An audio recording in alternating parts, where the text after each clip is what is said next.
Okay, this is the HF antenna tuner called the ATR-1000, made in China. Just received it. Overall, looks pretty good. Nice and heavy. Well built, well constructed, nice case, nice cabinet. It's small.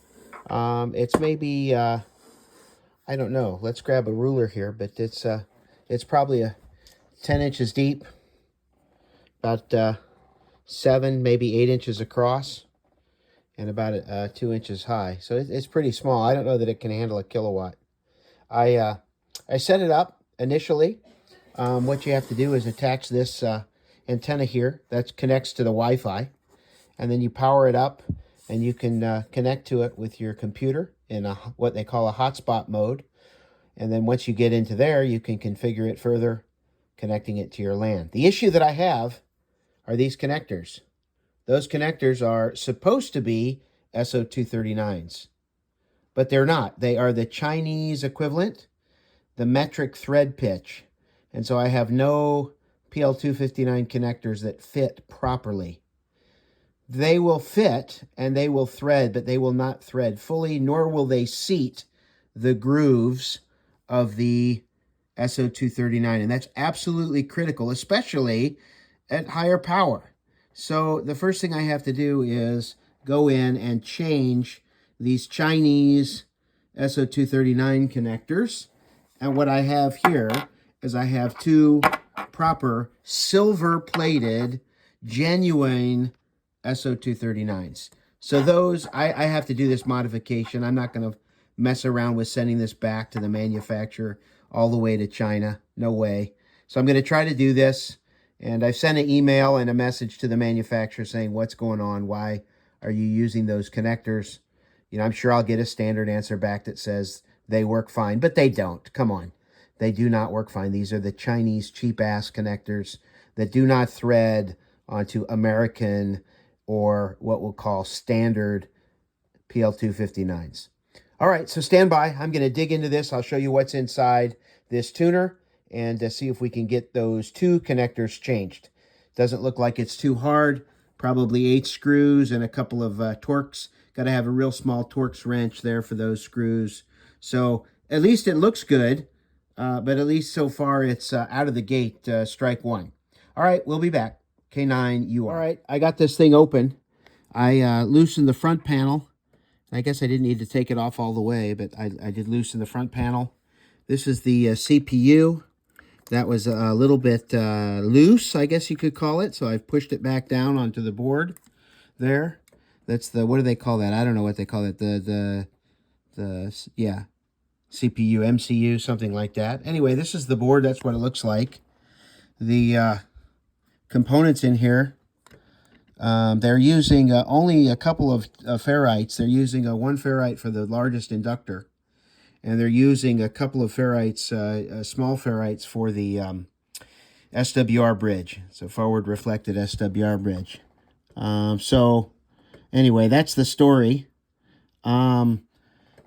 This is going to be interesting.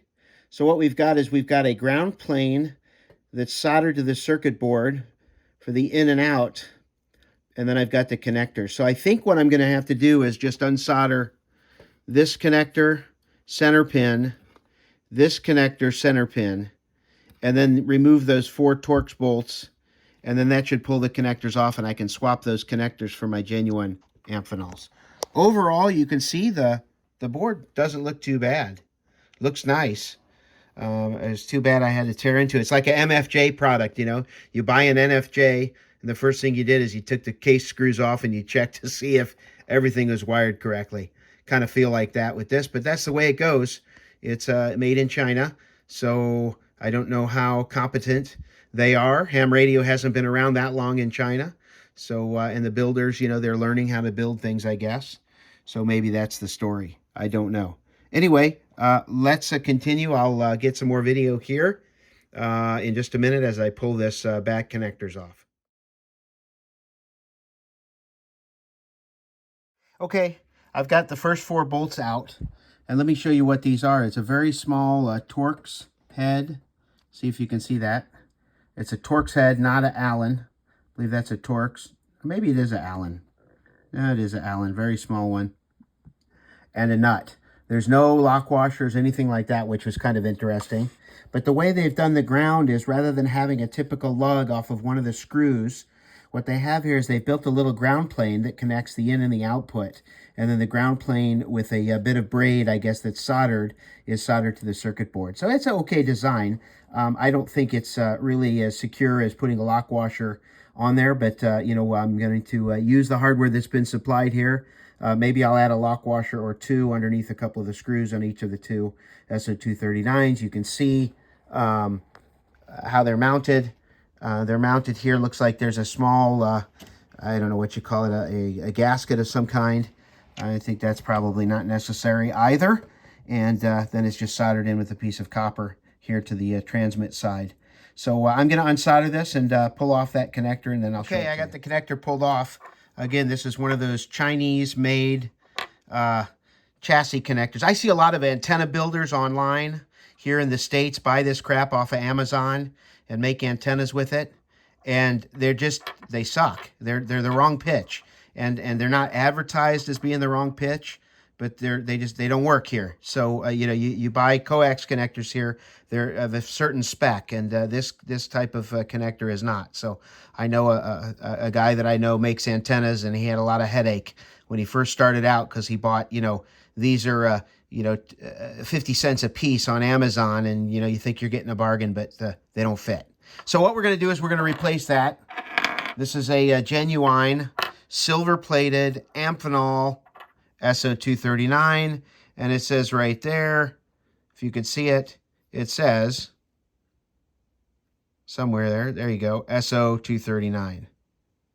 So we know it's a genuine one. We're just going to pop it back in there. Hopefully the screw holes line up, and we can get this set up. I'm not sure that they do though, so we're going to experiment a little bit and see what happens. K9UR, stand by. Here we go. Okay, I'm kind of zoomed in, and what I want to show you here is, so what's happening is the, we'll call it the tab on the old connector versus the tab on the new connector. The old connector, of course, had a big blob of solder, but it's much shorter. It's much shorter in length.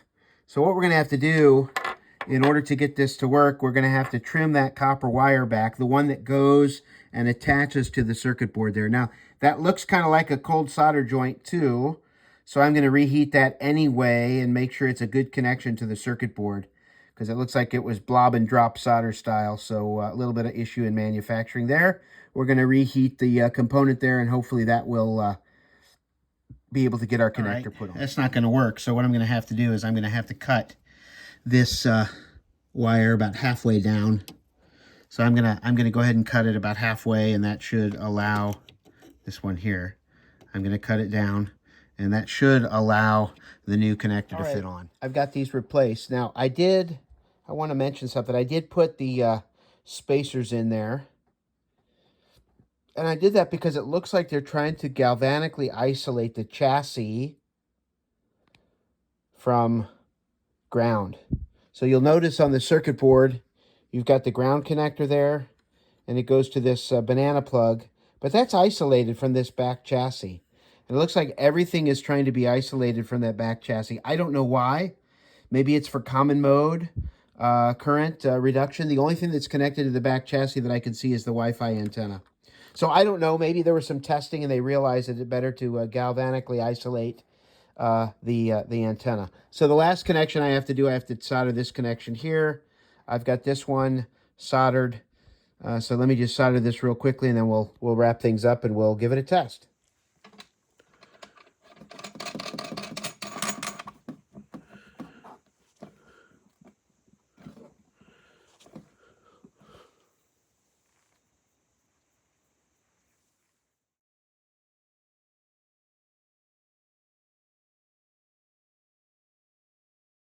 All right, got everything hooked up, and it seems like it's working pretty well.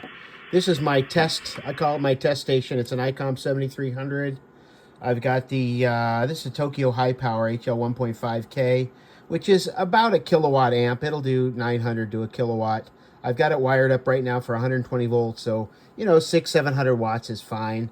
I normally run a much bigger amplifier, the German RF Kit amps, but for test purposes, I've got the HL 1.5 KFX hooked in line, and of course the ATR-1000, and I was just playing with it, did a quick tune on it, and there you go, 550 watts, 1.08 to 1, and 550, and it's pretty much calibrated very nicely. So far so good. 600 watts out, it's working just fine. I haven't connected it to the internet yet and my computer and all that. I'm just kind of messing with it here in the shack to get things started. So far so good. I did change the connectors, and that seemed to help with connectability, because the SO239s that came with it were worthless. They were the Chinese thread, not the American thread, so none of my jumpers would seat properly. Anyway, got this working. I'm going to play around with it, and I'll do a little bit more recording here and give you a rundown of what I find.